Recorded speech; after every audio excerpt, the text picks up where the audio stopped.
This Loves RV Stop 250 Betting Picks edition of the NASCAR Gambling Podcast here on the Sports Gambling Podcast Network is brought to you by Gametime. Snag the tickets without the stress. Use promo code CFBX on your first purchase to save $20. Download the Gametime app and use promo code CFBX. We're also brought to you by Underdog Fantasy. Play the Underdog Pick'em in college or NFL and win up to 20 times in one game. Plus, every Sunday they're giving away $100K. Use promo code SGPN at Underdog Fantasy for a 100% deposit bonus up to $500.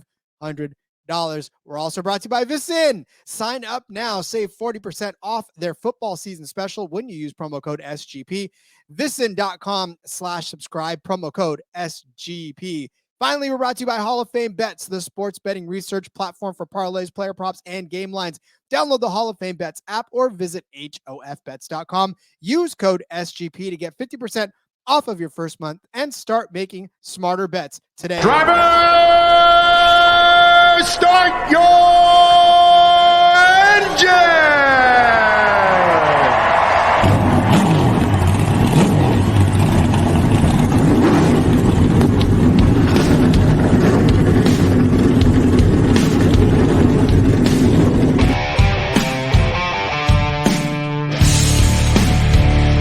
Strap in and pull those belts up tight as the Sports Gambling Podcast Network presents the NASCAR Gambling Podcast. I'll wreck my mom to win a championship. I'll wreck your mom to win a championship. With all the news and the best bets for your NASCAR weekend. It refrains me from not beating the out of you right now because you asked me stupid questions. But since I'm on probation, I suppose that's improper to say as well. If you could talk about racing things, we could talk about racing things. Now, here are your hosts, Rod Villagomez and Cody Zeeb.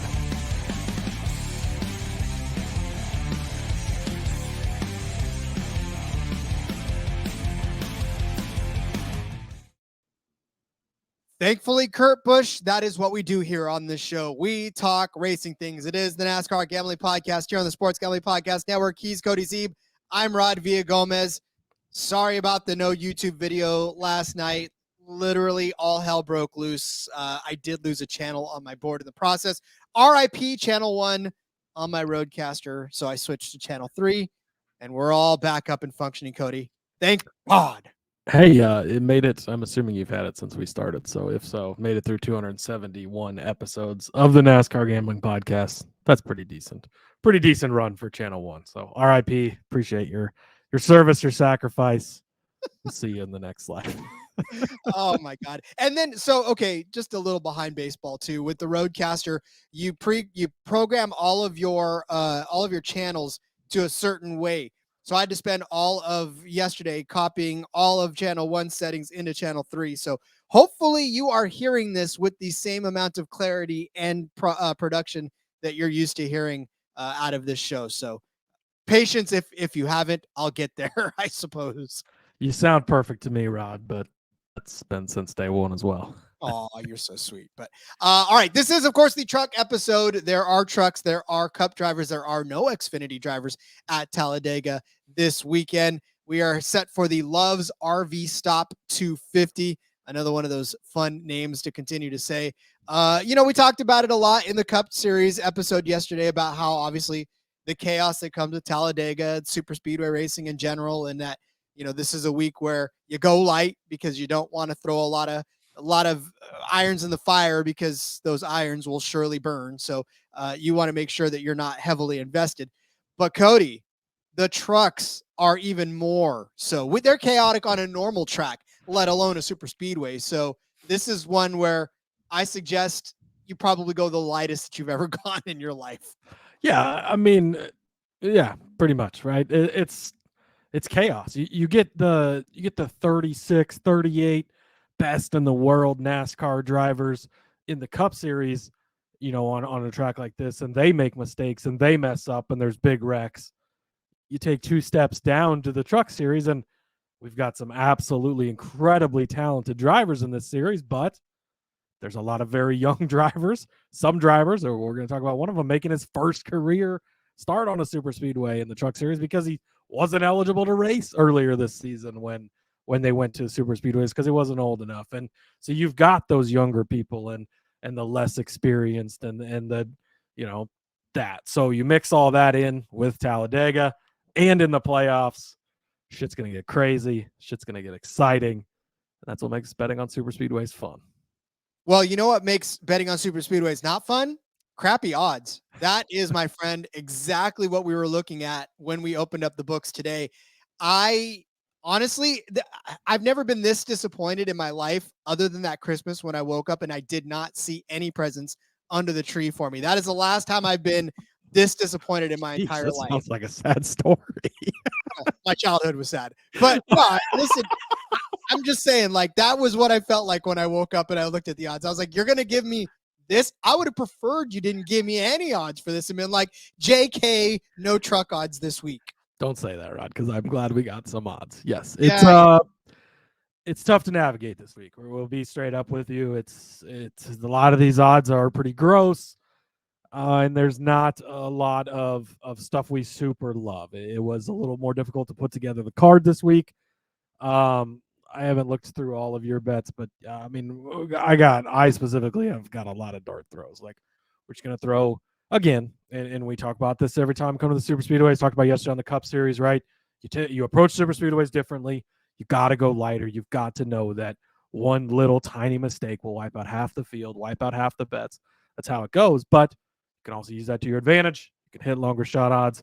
That's why we're giving you 125 to 1s. That's why we're giving you 70 to 1s, because these types of bets hit more often on these tracks than they do everywhere else. So makes it fun. Got to be careful at the same time. So there's your word of caution, of course. But yeah, that being said, it is pretty gross. And again, no top 10s, which makes it even harder, right? Because you've got top 5s, you got top 3s. Why is it so hard to get top 10s in the Truck and Xfinity Series? I think I understand, because they're afraid of what we'll do to them if they give it to us. So I get it from that point of view, but come on, give us an offering at least. So that sucks. But yeah, overall, definitely a rough week. Did not open these up and get super excited about what was out there.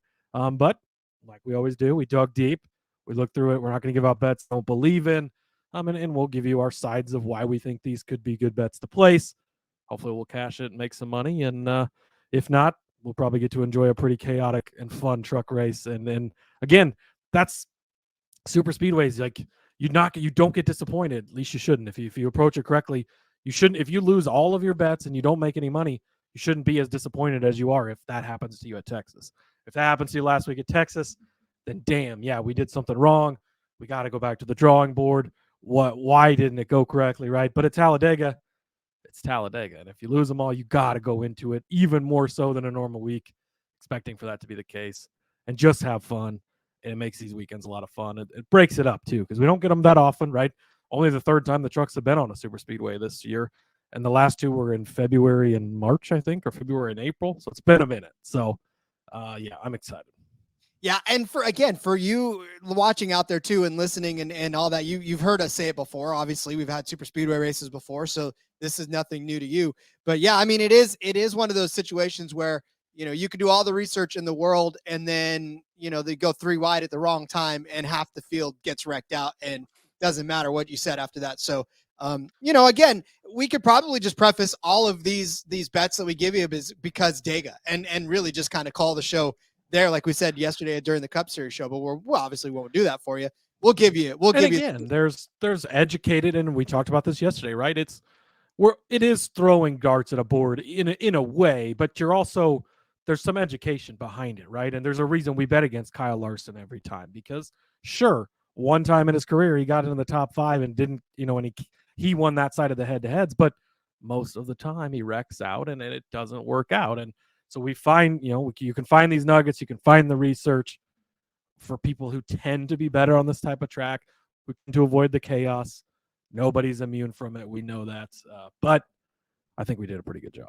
I think so too. And I think books are just getting wise now. They've been a couple of seasons now into this where they know better than to offer too many of these 200 to 1s that actually could.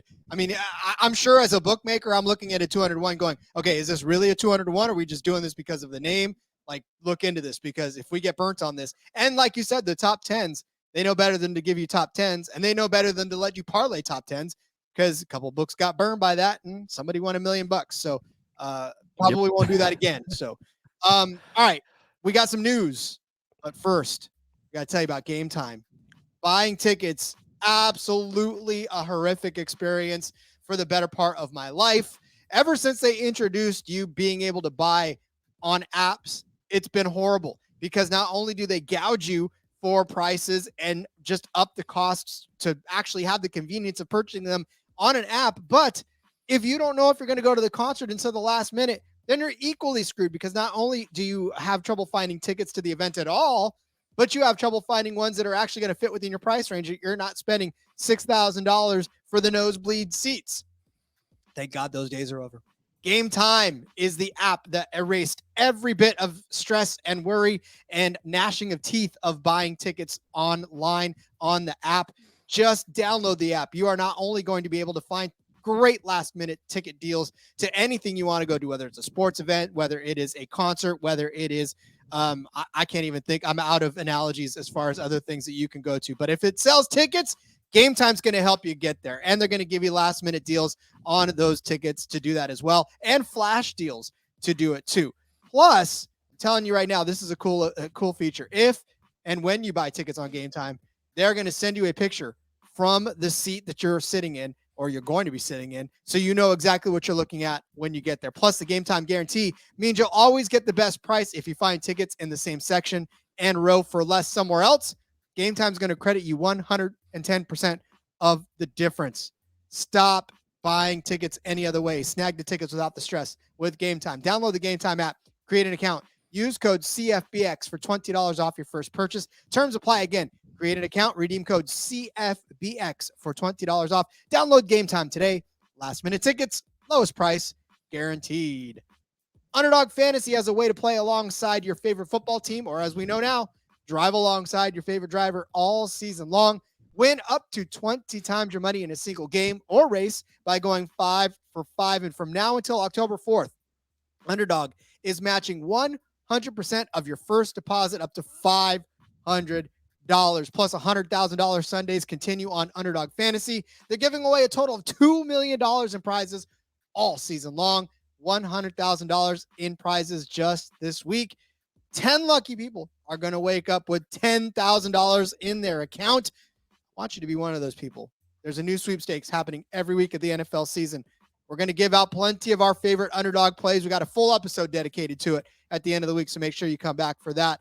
We're going to give you higher or lower on Underdog, give you some our favorite picks and plays, so make sure you tune in for that. Watch along, make your picks, maybe make a little cash over on Underdog's mobile app or website, UnderdogFantasy.com. And when you sign up with promo code SGPN, Underdog will double your first deposit up to $500.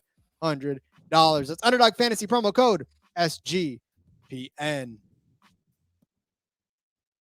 Cody, big, huge, gigantic, earth-shaking news coming out of the Truck Series. And before we announce it, there's a lot of things that go into your mental stability. And sometimes I wonder if a big deal like this, because we talked a lot about Kyle Busch being checked out of things in the Cup Series is the last few weeks. I mean, yeah, he's had a couple of good finishes here and there, but by and large, it seems like he's just kind of going through the motions, right?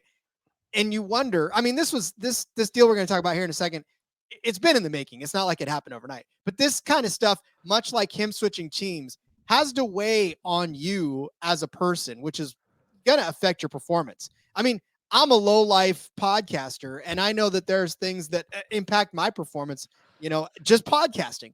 So I can only imagine on a grander scale what Kyle Busch is going through as he announces the big announcement today. And you got to think that this has maybe a little bit to do with why he's struggling in the Cup Series, but on the whole, this is big news. Yeah, this is huge news. I mean, the whole landscape of the Truck Series. Very nice of them, by the way, to announce this on the day we're recording our Truck Series podcast. That was very nice of them. Appreciate them for doing that. But yeah, so Spire Motorsports has purchased KBM. They purchased Kyle Busch Motorsports. There is a lot that goes on between this. So obviously Kyle switched from Toyota to Chevrolet. KBM was the dominant, team in the series for years with Toyota. The Chevy backing wasn't so much there. The drivers they got in the car or in the trucks were kind of like, when Jack Wood's driving half your races, it's because he's got sponsorship, right? It's not so much because he's got the talent. And Purdy's done okay, and they had the alliance with Rev Racing and all of that, but very interesting. So Spire obviously has now purchased KBM, so Kyle is out of the Truck Series. Rev Racing, who the KBM had the partnership with, is already in with Gainbridge, right? And Gainbridge is where Spire has definitely gotten an influx of money, right? Because they just spent $40 million on a charter in the Cup Series. They're going to add another team. They've got this deal with Trackhouse now. Now they're getting, they've already had the 7 truck in the, part-time in the Truck Series, but they're taking over. They're taking over not only KBM, but they're taking over Rowdy Manufacturing, which is a part of that, and goes into all of that. So, and it's an operation that's already there. It's been running. I would assume they keep a lot of the same people in place and everything.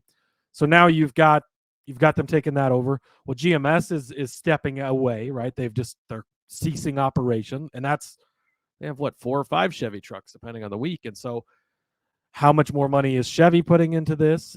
You would imagine some Gainbridge money is coming into this. I'm fairly certain there's Andretti money behind the scenes at this point. I'm surprised we've not heard more of an announcement of the Andrettis being bought into Spire, but Spire obviously has a very grand picture, and this is something they've been working on, right? They started the Cup team, a couple of employees.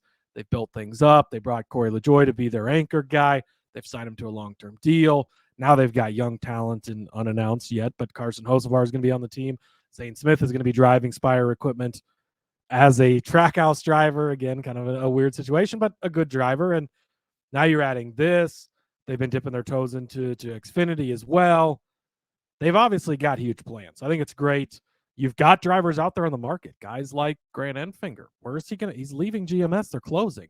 Do they get a driver like that? And he brings sponsorship money with them and stuff. So interesting. Another part of it all is Kyle Busch, right? He wants to stay in the Cup Series long enough that and keep KBM around long enough that Brexton can drive a KBM truck. Well, now you don't have a KBM truck. So some speculation that I've heard, I think there could maybe be something to it. Does this lead to Kyle buying into RCR now instead of having KBM, and RCR creates a truck program down the road, and Brexton and Kyle race trucks for RCR, and RCR's had a truck program before, and they've had an Xfinity program. Well, they still have an Xfinity program, and they were 4 cars in the Cup Series at once. So it's not out of the realm for them to be a bigger program. And if Kyle wants to buy in, and he's obviously got a bunch of money, he just sold his businesses here, right? And a lot of things coming out of this, a lot of potentials for what could be and who's the driver lineup going to be. And Bob said he expects Chase Purdy to stick around. He was the driver of the Ford truck this year. So if Purdy comes back, do you add a guy like a Grant Enfinger? There's some other names out there too. There's young talent.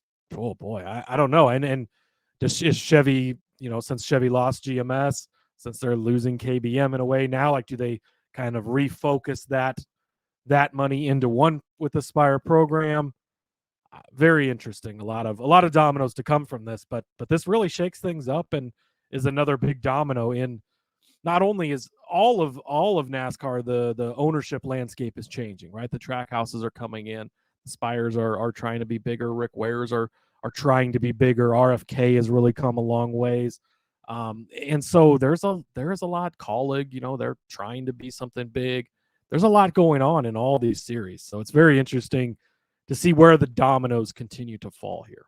And it just makes things more interesting too, honestly. I mean, when you had the big Gibbs, when you had Hendrick, when you had all of the Roush back in the day too, I mean, all of these guys were major players in the sport, and everybody else was sort of getting dwarfed by all of these big major conglomerates, right? Which is why they said you can't own more than 4 cars, which is why they said you can't be a dominating force in this series anymore, in this sport anymore, because I mean, there needs to be some sort of parity. It's like you can't have Kansas City dominating for 30 years and expect everybody else to not try to ascend to that level. So, when you start bouncing things around and for Kyle Busch, I mean, again, it can't be easy when you leave Toyota with all the support that he got from Toyota to go to Chevy and not feel that same sort of support. So I mean, I'm assuming that was a lot of why he stepped away from that.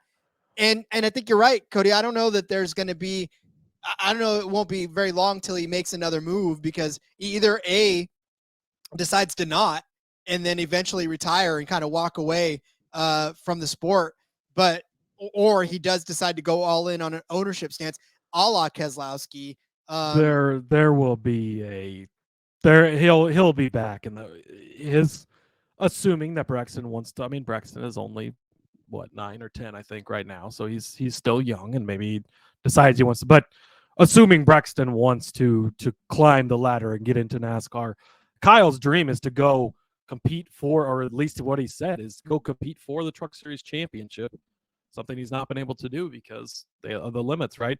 And he'll not be a Cup Series driver anymore. He'll be a Truck Series regular, and him and Braxton are running a team. And just because KBM of 2023 has now been sold and going forward it won't be, doesn't mean there's not a future KBM that's built.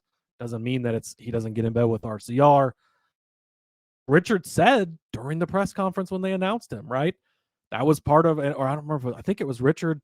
He gave Braxton the $100 bill, right? And he said, "You have a future here," and the family thing, and Richard is all about family. Well, some of the family, not Ty, but Austin gets, Austin has gotten his ride, and then he's been in the Cup Series now. So, and he's already moved into management roles and stuff there, and he runs they have a rodeo team they own or something that Austin. And so, being a family oriented thing, there's definitely something else down the road for Kyle. He's not done in the Truck Series. He's not.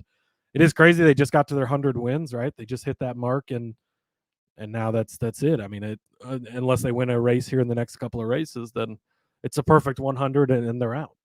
That's a nice little even number to hang your hat on and get out with. And hey, a guy like, there used to be a Truck Series team called Brad Keselowski Racing, and that no longer exists. And whatever happened to that guy? Where'd he end up in ownership, right? So there's other paths down the road. Yeah, too bad that guy didn't account for anything later on in his life. So I mean, that's obviously, like I said, not the end of Kyle Busch. It's just a matter of where the focus lends itself anyway. So yeah, and Bob did say too, he expects Spire to be 3 full-time trucks next year. Obviously, there's 2 full-time KBM trucks right now, and the 7 truck was part-time this past season. So maybe they move that into 3. Real quickly too, I know we got to hit a break here. Daniel Dye is going to McAnally Hilgeman Racing next season. They're going to keep the number 43 truck. Sounds like that's going to be a 3rd truck. So they've got the 19 with Eckes. They've got the 35 with Jake Garcia.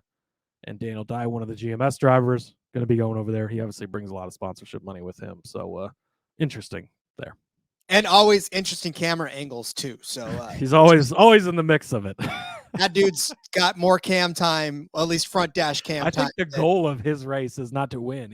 It's be where the action is. Catch the good shot for us. You know what they did? They hired him as an extra camera operator and just threw all him about the content, Rod. It's all literally about the content. That they were just like, Daniel, you are our camera operator in the truck, so this is what your job is. Get us good footage. So, all right. Speaking of good things, VSIN, we're brought to you by VSIN. Sign up now and save 40% off of a football season special when you use promo code SGP. VSIN.com/subscribe. Promo code SGP.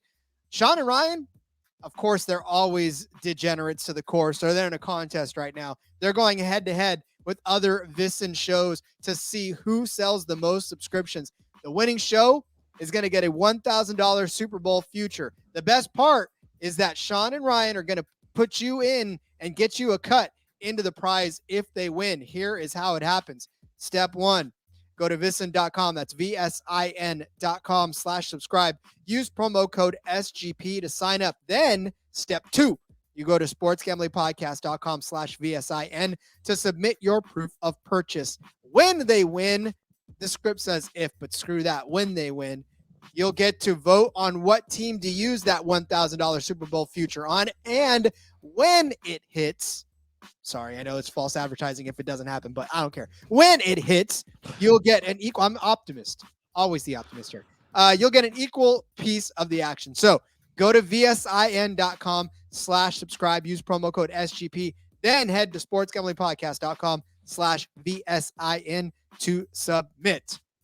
Win bigger by betting smarter this NFL season with Hall of Fame Bets, the sports betting analytics platform for parlays, player props, and game lines. Research every NFL, NBA, MLB, and soccer bet with historical stats and data. Enter any parlay idea into Hall of Fame Bets revolutionary parlay optimizer tool, and you're going to get hit rates broken down by leg as well as expected probability for the entire parlay. Sort all players by hit rates for any bet to learn which players are hot, which picks have value. Stop betting in the dark.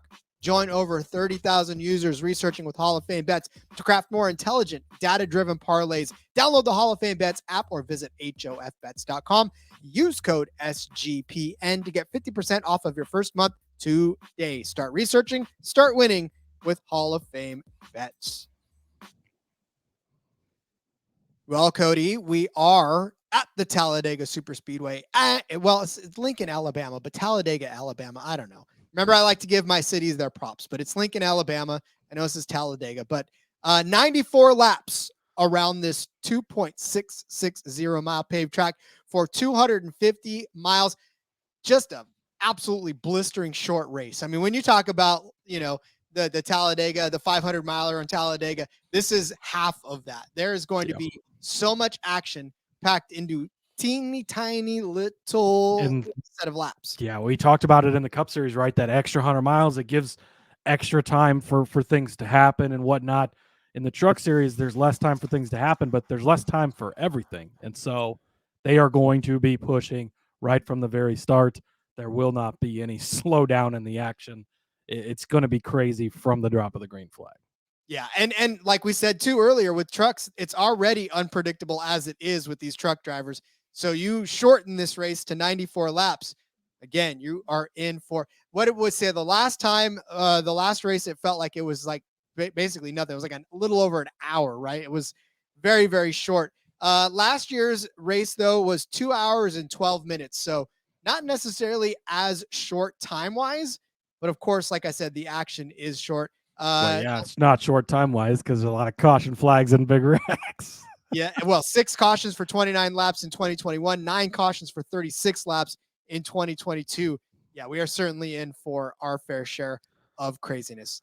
Well, Cody, the odds weren't nice to us, but we still found a way to get in on some of the bets that we liked. So why don't we start laying out our bets for this Love's RV Stop 250? Yeah, a couple things real quick. There's only 3 Truck Series races left this season, Rod.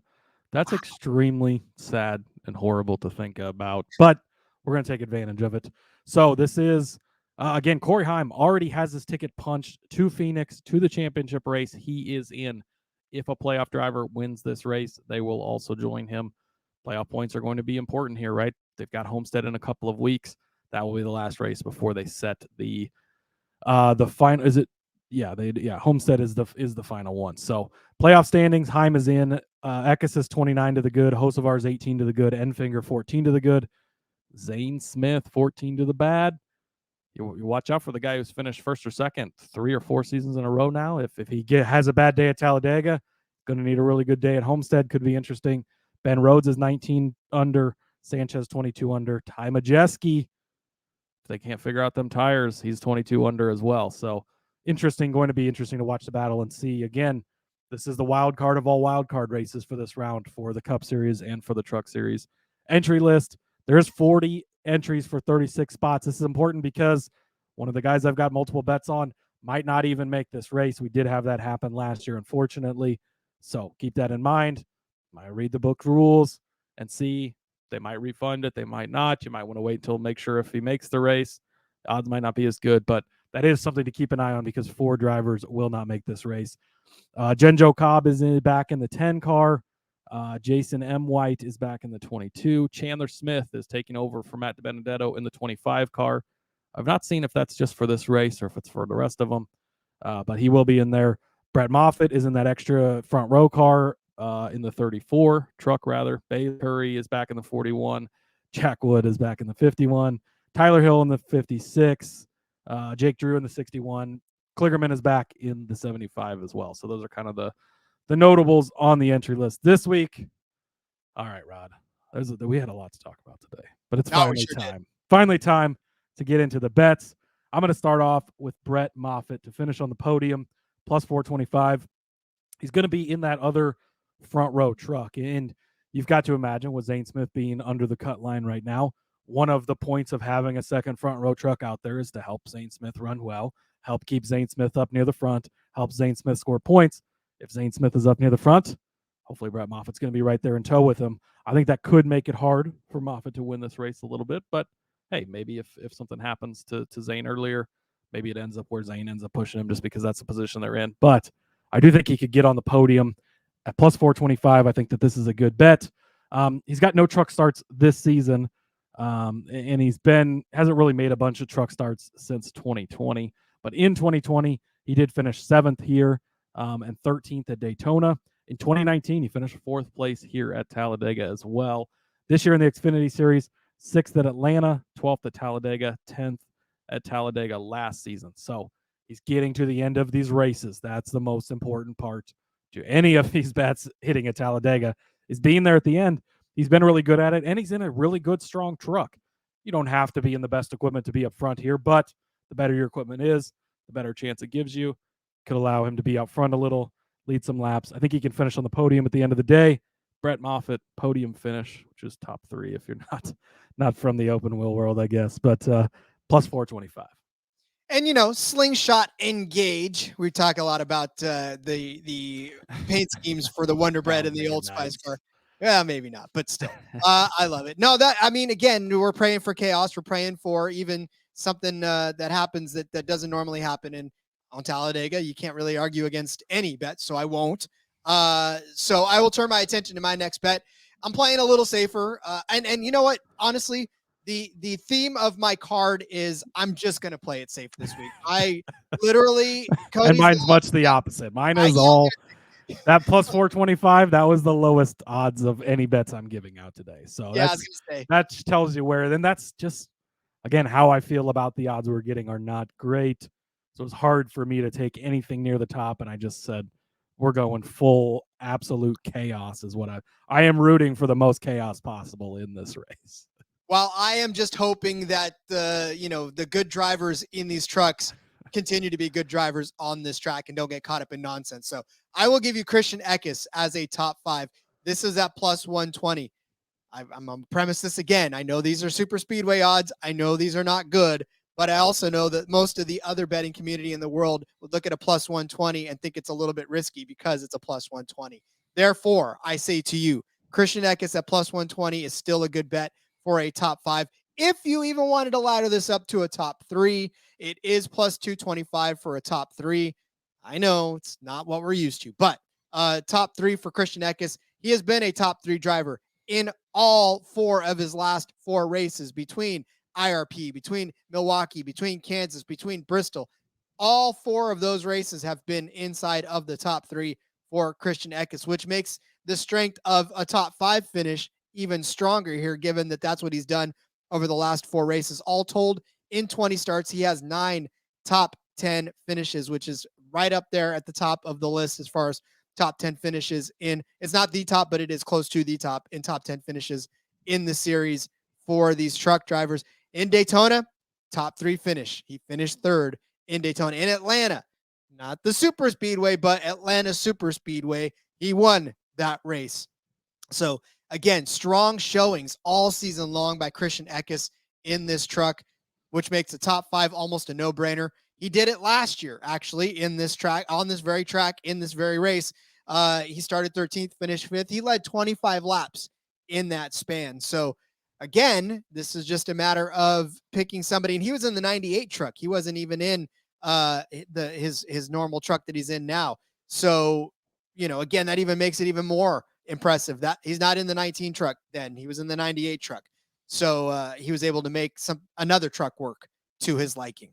So Christian Eckes, like I said, it's not super sexy, but I think it's got a really good chance of cashing, which is why I'm taking Eckes as a top 5 truck at plus 120. And then, like I said, if you really want to get kind of, this is the riskier part. Take the top 3 at plus 225. But I fully believe that he's going to be around the top of the track, the front of the pack, and maybe not get caught up in a lot of the nonsense that most of the people in the middle of the pack will get caught up in, and have a good finish. Yeah, that 19 truck has been a rocket ship all year. Eckes has done a great job in it. It's just staying out of trouble, right? And that's the risk you're taking. I'm going to go with a couple of longer shots for top 5 finishes. I'm going to start with Spencer Boyd. He is one of those guys that has the potential to not make the race. I suppose Moffitt probably is too, because that's a new truck for that 34 truck. But Spencer Boyd, top 5, if he can make and it's so funny to say it, right? Is there's potential he's not going to make the race on speed, but you're going to bet on him for a top 5 because raw speed in qualifying means absolutely zero, zilch, nothing, nada. It doesn't matter other than he needs to get a race. If he is able to make it into the race, once you're in the draft and all of that, it just doesn't matter as much. Is he going to be one of the strongest trucks on the day? Probably not. You're going to need attrition, and that's what you're going for when you're betting on a guy like Spencer Boyd. But Spencer Boyd has been pretty good at plate tracks. He's got 4 starts at Talladega, 7th, 38th, 13th, and Rod, he's won here before. He's already won a race at Talladega. It was a crazy last lap deal. I think Johnny Sauter actually took the checkered flag, but he had made the pass under the line, double yellow lines or whatever, and Boyd ends up with the win. But regardless, Boyd was the winner. That right there shows you all you need to know. If he can get in the race, he's able to put himself in position to get good finishes. 4 starts at Daytona as well. 11th, 13th, 19th, and 4th, running at the end of all of them. Got a top 4 at Daytona. He's got a win at Talladega. He can get you in the top 5 here at the end. He's really good at just avoiding the, again, certain drivers are good at avoiding the chaos, good at being there at the end. Spencer Boyd is one of those guys. Got to make the race. That's going to be very important because it's going to be hard to finish in the top 5 if you don't make the race. If he makes the race, he's going to be in the mix later on, I think. So top 5 for him, 10-1. Also, Brett Holmes, top 5, 7-1.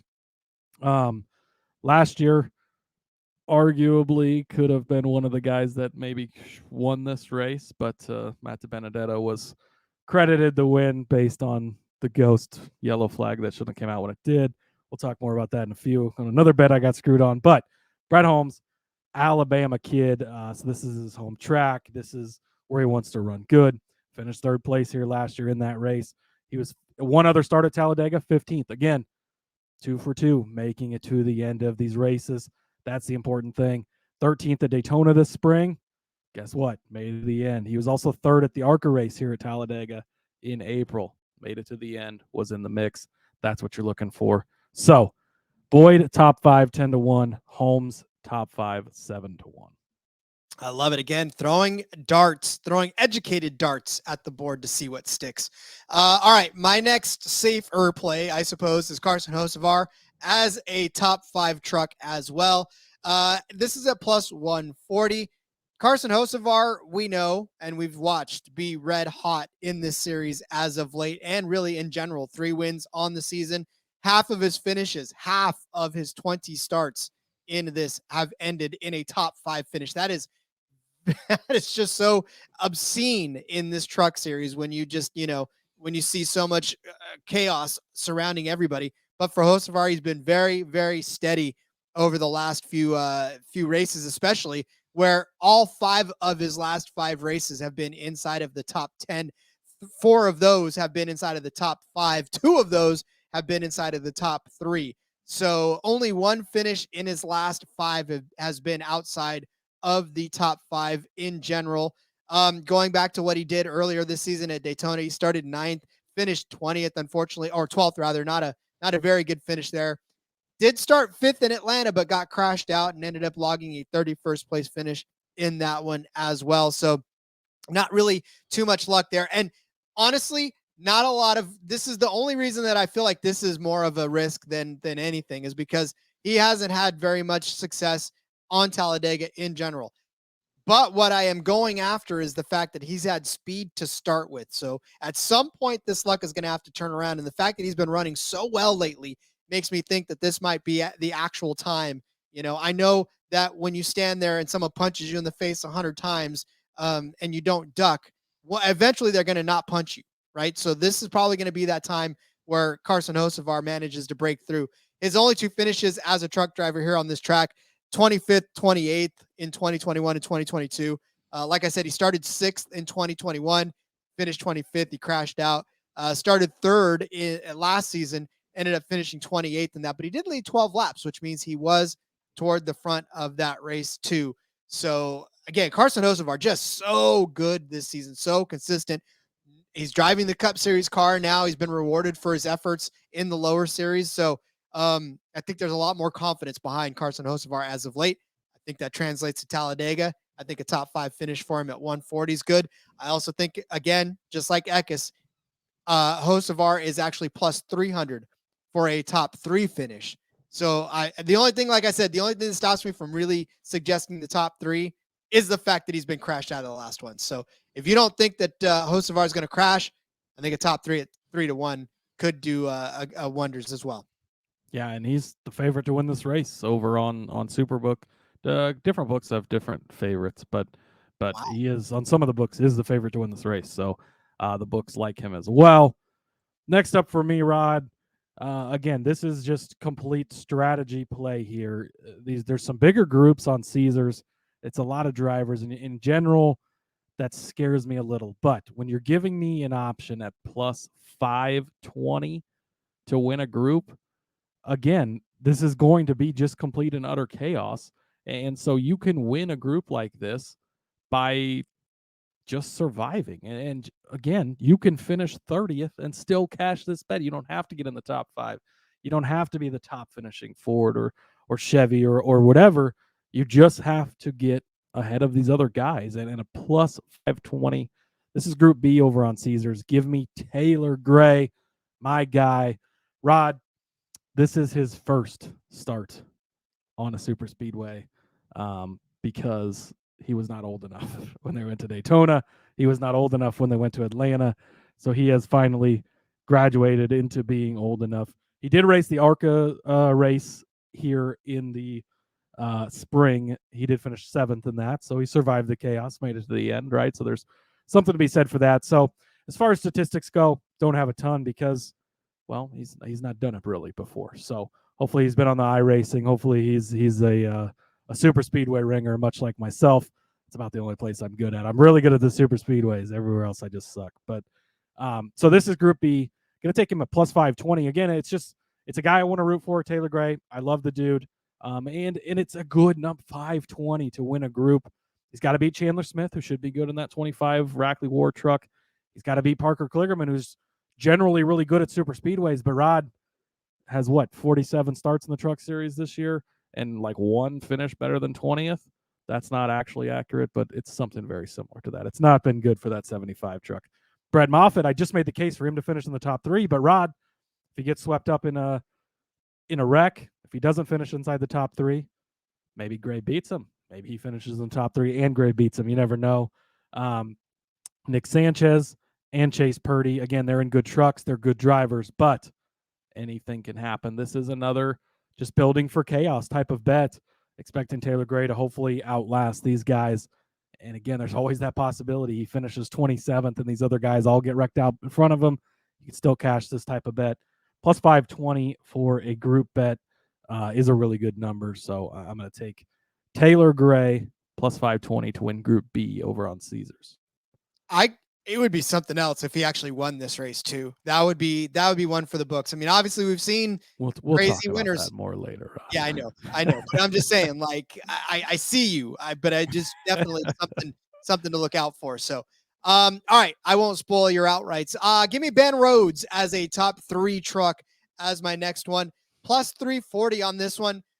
I know. I can see you all on the other end of this going, because it's not a bet that you would normally make on any other track. I mean, Ben Rhodes this season, he does have the one win at Charlotte, which was fantastic. He did have a good stretch between Charlotte and Pocono of solid top 10 finishes. But since then, it's just been pretty mediocre, right? 12th at Richmond, 16th at IRP, 16th at Milwaukee, 25th at Kansas. He did finally come through with a 7th place finish at Bristol. He's only got 4 top 5s in the season at all. Started the season 11th at Daytona, but he did have a 5th place finish in Atlanta after starting 3rd, which again, not necessarily a super speedway, but the pack style racing that we're used to.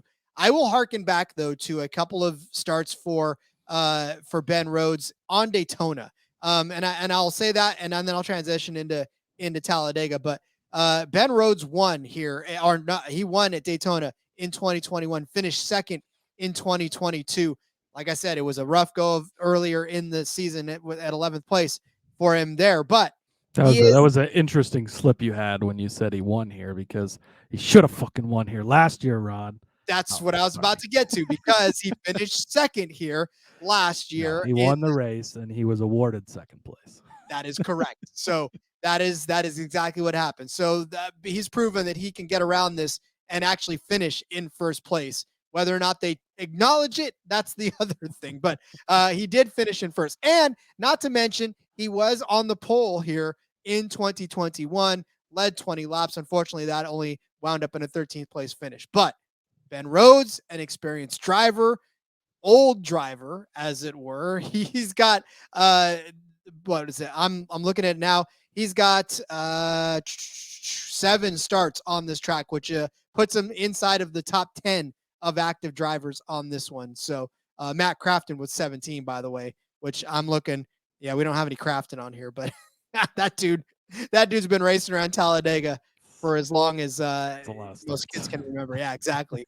But anyways, I'll take Ben Rhodes, though. Like I said, as a top 3 plus 340. I just feel like this guy, he's been good here lately. He just needs a break. Yeah, I actually really, really like this bet. I've got more on Ben Rhodes in a little bit, so we will circle back to that. Next up for me, Rod, another fun way and I think good way to attack these super speedway bets is to go in on multiple drivers to be the top finishing manufacturer, right? So I'm going to go over to the Ford camp and going to take a couple. You look at this, we've got 1, 2, 3, 4, 5, 6, 7, 8, 9 Fords in the race, assuming they all make it.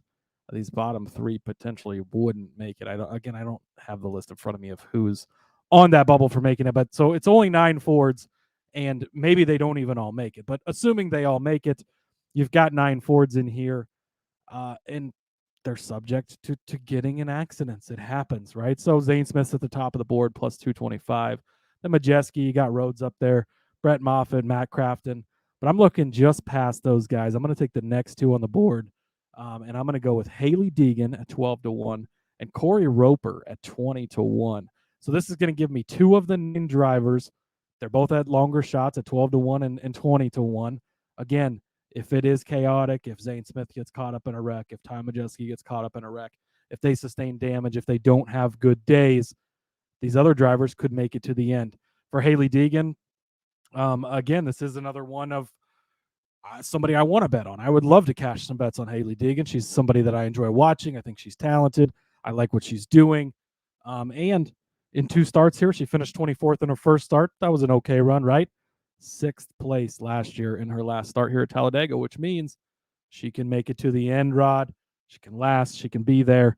And then you go back to Atlanta earlier this season. She finished 12th there as well. So she's got a few super speedway good finishes. She can outlast everyone. And again, that's all you're looking for here. And when there's only 9 Fords in a field of 36, you might end up finishing 10th or 12th or 15th and still be the top finishing Ford. If there 1 wreck and 6 Fords are in it, you've only got to beat 2 other Fords at this point, and you've got 2 people. And if there are 2 of the 3 left, those 2 just have to beat 1 person. So it's all a numbers game. For Corey Roper, 1 start here, Rod, and that was in 2021, 6th place finish. Again, survived the chaos, was there at the end. The last time he raced at Daytona, also in 2021, 3rd place. Survived the chaos, was there at the end. Is Zane Smith going to be the best Ford out here? Probably is. Is Ben Rhodes going to be one of the best Fords out here? Probably. Is Brad Moffitt going to be on the podium at the end? He might be. But if they get caught up in the wreck and you lose out on having those bets, you've got these bets to back you up. And I think with Deegan at 12-1 and Roper at 20-1, they are appropriately priced. And again, you got 2 of the 9, so you just have to beat the other 7. And maybe some of the other ones don't even make the race. Hopefully Roper does. But Deegan's in the race for sure. Well, and I'll throw one more Ford on the fire. I was looking at Toyota, but I was like, I don't want to. I don't want to. Like, I didn't want to try to see who was going to do that. So yeah, I was trying Toyota. It's not sexy. And then Chevy, like that's. I do. Well, I guess I do have I tossed a Toyota one in here just because I like another driver, but Toyota, it is the same thought process, right? Because you've got 1, 2, 3, 4, 5, 6, 7, 8, 9, 10. You've only got 10 Toyotas. These actually might all be guaranteed in the race. Maybe not though. David Gilliland back in the race too. It's great to see. But anyways, continue. So I just decided to throw another Ford onto the mix, and I'm going to take the safer Ford. Remember my word for today? It's safe. If you were Pee Wee Herman and I would tell you to scream real loud when you hear me say safe, you'd probably be hoarse right now. But yes, Zane Smith as the top Ford. This is at plus 225.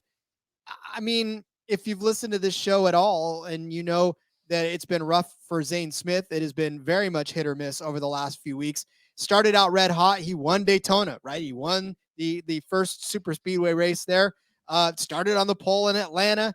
Unfortunately, he didn't pull that one through at a 20th place. But for Zane Smith, he's got to get something going, right? He knows that his chances now are starting to run out. Cody laid it out for you. He's sitting outside of the bubble line, right? 19 points out. So he needs help. He needs to do something. He needs to win this race. And with the wild card being what it is, you got to come out swinging. He's already won one super speedway this season. I mean, I don't even need him to win it to cash this bet for us. We just need him to be the top Ford. So even if he comes in second and a Chevy wins or a Toyota wins, or, you know, maybe he does end up winning this one, which I'm not even giving it out as a winner. So neither one of us are, for that matter. We don't have that much faith in Zane Smith, but I will say that the better trucks here need to perform. The playoff trucks here need to perform. His track record here, garbage. Just garbage. 33rd in 2020, 33rd in 2021, crashed out of both of those, and then 17th last year. But he started 3rd, 8th, and 4th, which tells me he's still got the fast truck, especially, well, and the 3rd and the 8th were in the 21 truck. He started 4th last season in the 38th finally. So he's got the speed. He knows how to get around this track. He has to just play nice for 94 laps. If he can do that, he's a talented enough driver to finish as the top Ford over all the Fords that Cody just listed off. So again, I highly think that he's still talented enough. We just got to see it. And much like I was talking about with Carson Hocevar, you know, around this track, he's had some horrible luck. I'm hoping for luck to change is really what I'm hoping for in this whole thing. So if we can predict chaos to propel longer odd drivers to do better, then I'm going to predict chaos to give me a nice, stable foundation for some talented drivers. Yeah, I think that it's not a bad way to play even all three of these, because you take Zane hoping that he is the best truck as he should be in this group. And if we get to the chaos angle, you've got the others to fall back on. It covers you for both. Maybe this is a calm race. That was funny. Maybe this is a calm race, and it, you know, and Zane Smith leads, and he won Daytona earlier this year, right? So we know he can get it done, and he can avoid the chaos just like anybody else can. So yeah, I think it's not even a bad way to go about it, having three. Then again, you're at 3 of the 9. Obviously, if it doesn't hit, then that sucks, but you can cover yourself pretty well otherwise. The update too, as we're live on the show here. We're not live, but as we're recording live, Garrett Smithley is listed for the number 02 Young Motorsports truck. That was a truck that was TBA, so they had not announced who would be in it. I've not seen anything. The Tricon Garage, the number 1 truck, also. I don't know who's supposed to be in that. I'm seeing that's Gilliland in the number 1 truck. Oh, that makes sense. Okay. Yeah, because he was not. Okay, I was thinking David he was listed. Gilliland. Yeah, so that makes sense, which is Todd's dad.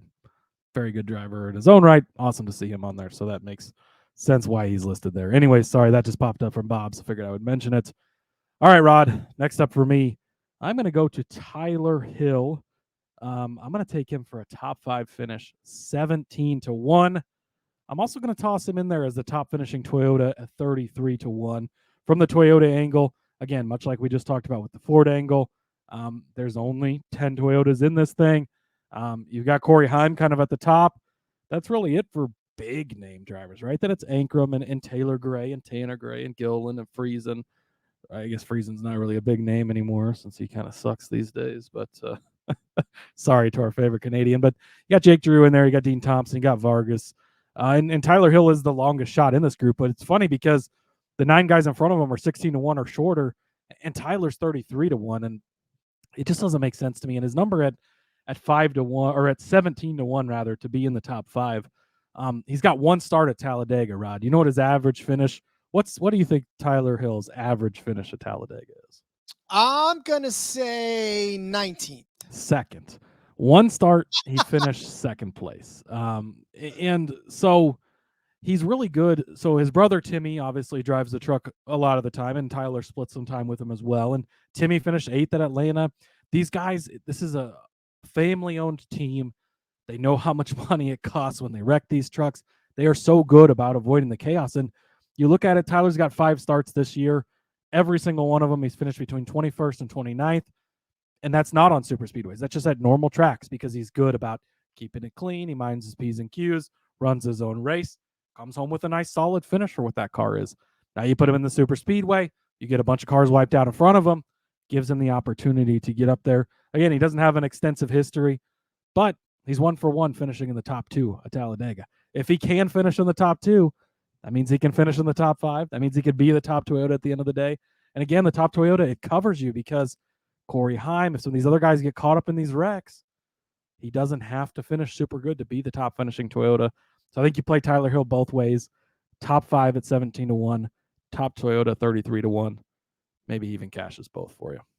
Praying to the chaos gods that exactly happens. So love that. All right. I am going to go on to I'm claiming it back. This is mine again. Winning truck numbers. My winning truck number for this one is 10-19. That is the range. I looked very hard at this bet, actually. Yep.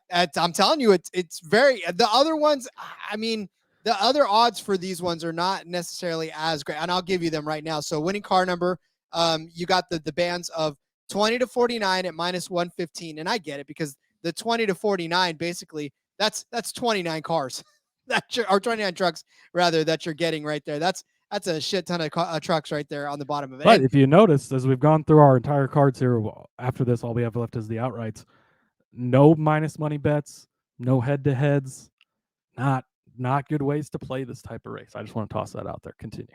No, you're absolutely right. And that's it. So, but for 20 to 49, I mean, the really only threats that you've got kind of in that whole thing are like the Grant Enfingers out there and Zane Smith, obviously.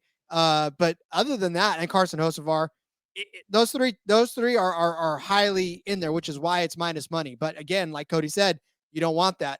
50 plus is at plus 200.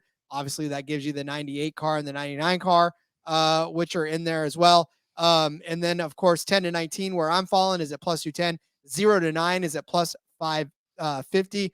But as appealing as it may seem for that one, there's nobody in that group. Literally nobody in that group. 0-9, you got Gilliland, Smithley, Sanchez, Roper, Purdy, Thompson, and Howard. That's a rough. Hey, they could. All of those people, most of those people could win, but if you want to pray, that's a rough group to only get 550 at. That's a long shot if ever there was one. So I will stay right within the realm of the 10-19 because that gives me, it gives me Jennifer Jo Cobb, which she ain't winning this race. So that's what I'm saying. I love Jennifer Jo Cobb, but she wins this race. Some crazy shit went down. Some absolute crazy stuff. But it gives me Corey Heim. Love that, right? It gives me Haley Deegan, which Whoa, you're skipping right over somebody, Rod. Jeez. Oh, I'm sorry. It gives me Spencer Don't Boyd. Leave out Spencer Boyd. That's fine. It gives me Spencer Boyd. It gives me the Grays, both Grays. It gives me Tyler Ankerman. It gives me Christian Eckes. There are a lot more potential winners in that. Every single truck in this number group outside of Jennifer Jo Cobb has a legit chance to win this race. Again, if there's 2 cars left, maybe Jen Jo Cobb wins. She probably would find a way to wreck, unfortunately, even if there was only 2 cars left.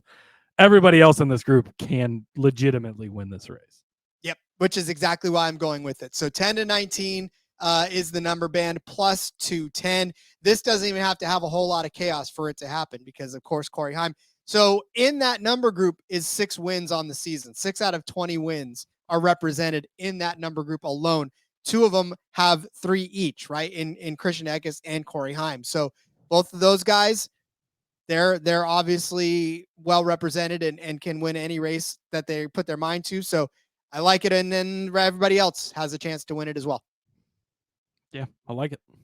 All right. Well, speaking of winning the race, as we've already teased several of them, we will come back with winners. But first, a show we love on the network. Hey everybody, if you play fantasy football, especially in auction leagues, and or you're a whiskey fan, yes, exactly. Check out the Sports Gambling Podcast Fantasy Football Channel show, Old Fashioned Football. coming to you every Tuesday morning, give us a listen. We'll bring you the latest fantasy football data, including The injury report, studs and duds, waiver wire targets, and suggested fab. market movers. After all, we are the Marks, He is my hubby. and she's J Mark's wifey. And we're bringing all this to you while drinking an old fashioned and giving you our honest review of a different whiskey every week. All that and more, hop on over, give us a listen, come for the football, stay for the whiskey. This ad's almost done. Going once, going twice. Sold. I'll tell you right now that I had my first old fashioned and had to definitely send Justin all the pictures. I mean, this was last year, but like I had never had an old fashioned before. And I told him, listen, as much as I keep listening to you in the show, I need to try one. So I finally tried one. Justin got me out of my shell, and now I actually drink old fashions. It's crazy. There you go. Nice. I like it. Me too. But all right, so people are going to win this race. Cody's got a list of them.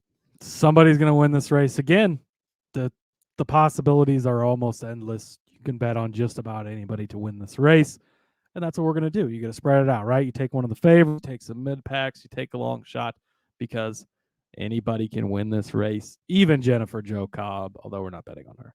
All right, I'm going to start off. Ben Rhodes, 12-1. He's going to get revenge. Rod, last year, they're coming around turn 4, coming to take the checkered flag. They're wrecking nowhere dangerously, much far behind the pack. It's not going to affect the outcome of the race. They're racing to the line. Ben Rhodes crosses we hit the yellow flag for whatever fucking reason 100 yards before, and gave the win to Matt Benedetto. It was a sham. It shouldn't have happened. It was bullshit. I had a bet on Ben Rhodes, and I was extremely pissed. But that's okay, because the racing gods always even it out. They're going to even it out this year. I think Ben Rhodes has a really good chance to win this. 12-1. Like I said, second place here last year. Should have won the race. His 4 previous finishes to that second place: 13th, 4th, 12th, 16th. Finishing the races, being there at the end, being in the mix. Daytona, his last 3 races: 11th, 2nd, 1st. The 2 races at Atlanta on the new configuration: 2nd and 5th. He is a good super speedway racer. Expect him to be there at the end with a chance to win this. One of those playoff guys that is below the cutoff line right now, looking to make another run at the championship, which he won 2 years ago. I think Ben Rhodes could win this. 12-1 over on DraftKings. The best price I'm seeing for him, so get down on that. Taylor Gray, talked about him earlier, 25-1. Don't have all the fancy stats. They don't exist. It's going to be his first super speedway start. That can be scary in a way, but I believe in Gray. It's a good driver. It's a guy I want to root for. Again, you can make those kinds of bets here. You want to root for somebody to win? Why not? There's no reason he can't win this race. He's going to be in a fast truck, going to be in a good truck, and we know how talented he is. I think he could get it done. 25-1 over on DraftKings. Haley Deegan, 75-1. Again, one of these drivers, I don't want to miss out. When she wins that race, I want to be holding that ticket. That cash is 75-1. She's a talented driver. She could get that type of win in a race like this. Excuse me. Talked about it earlier. Finished 6th here at Talladega previously. 12th place earlier this spring at Atlanta.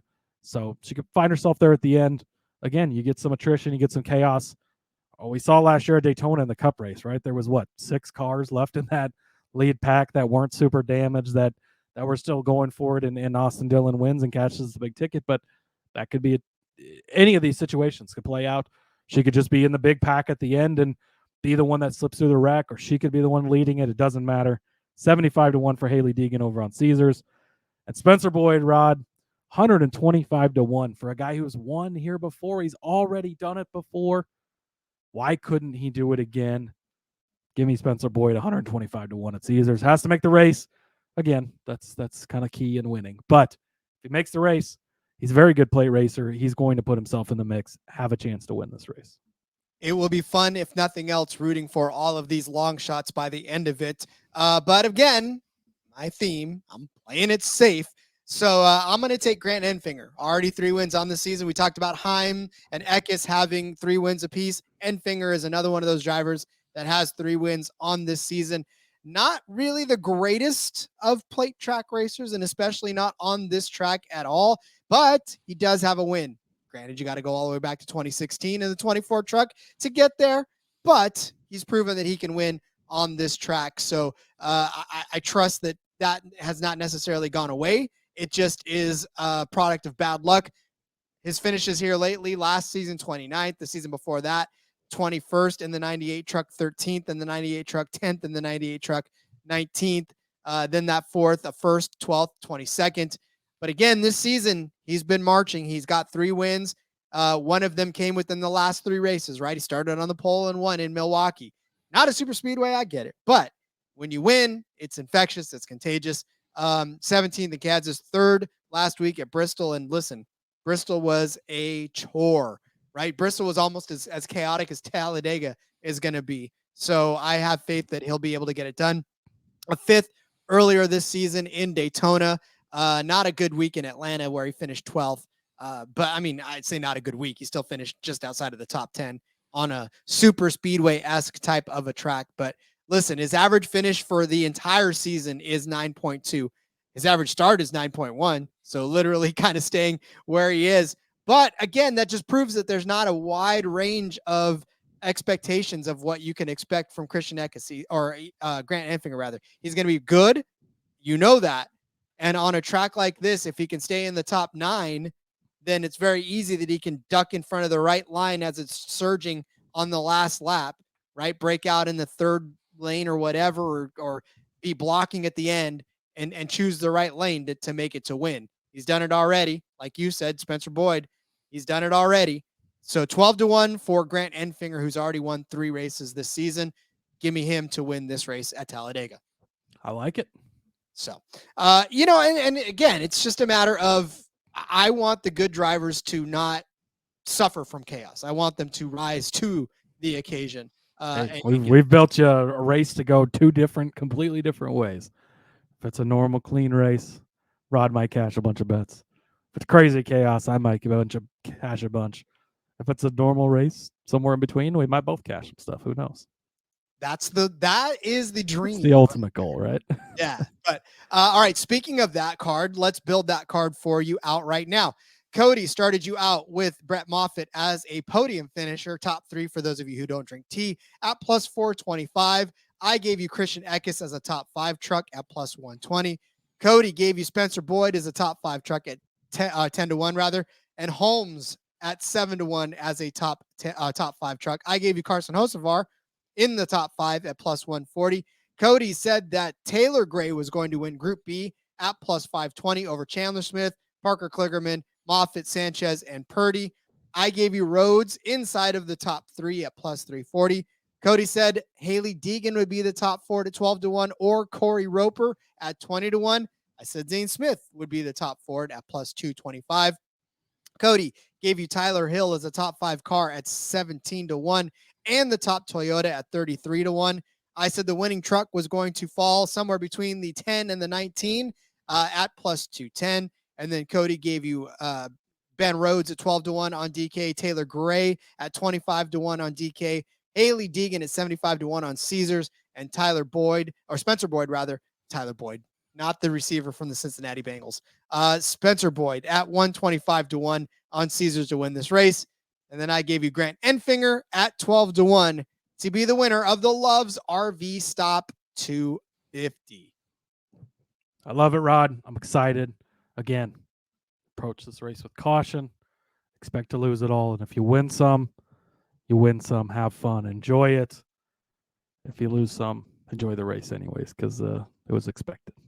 Approach this race with caution, as there will be many cautions. So definitely exactly something to keep your eyes out for. But all right, well, that's it. There's no more races to cover. Obviously, we'll be back tomorrow with DFS, and then on Friday we will wrap things up with our Underdog Fantasy episode. So if you haven't already, go back, listen to the Cup Series race. It's out there. I know that you guys already have, so I don't have to tell you again. But yeah, definitely looking forward to the rest of this week as we break down DFS and Underdog for you. So let's send you on your way to fill out your Truck Series cards. Cody, remind everybody where they can find you on social media in the meantime. Yes, follow me on X at Husker_Zeeb. You can find all my work over there. And join us for DFS tomorrow. Join us for Underdog on Friday. Oh, I love Super Speedway racing so much. Get in on the Discord, continue the conversation, and we will continue to talk to you there as well. I'm on X at RJ Villagomez. Link in the bio, everything I got going on, whether it's here, whether it's Sportsbook Review, whether it is in between media, going to be on the back road with Seth and Elliott breaking down Dega for you tomorrow night or tonight, whenever you listen to it. I don't tell you when to listen to your podcast. But anyways, like Cody said, we'll be back tomorrow for DFS. We'll see you on Friday for Underdog. Until then, everyone, let's go racing. Let's do that. Let's go racing and let it ride.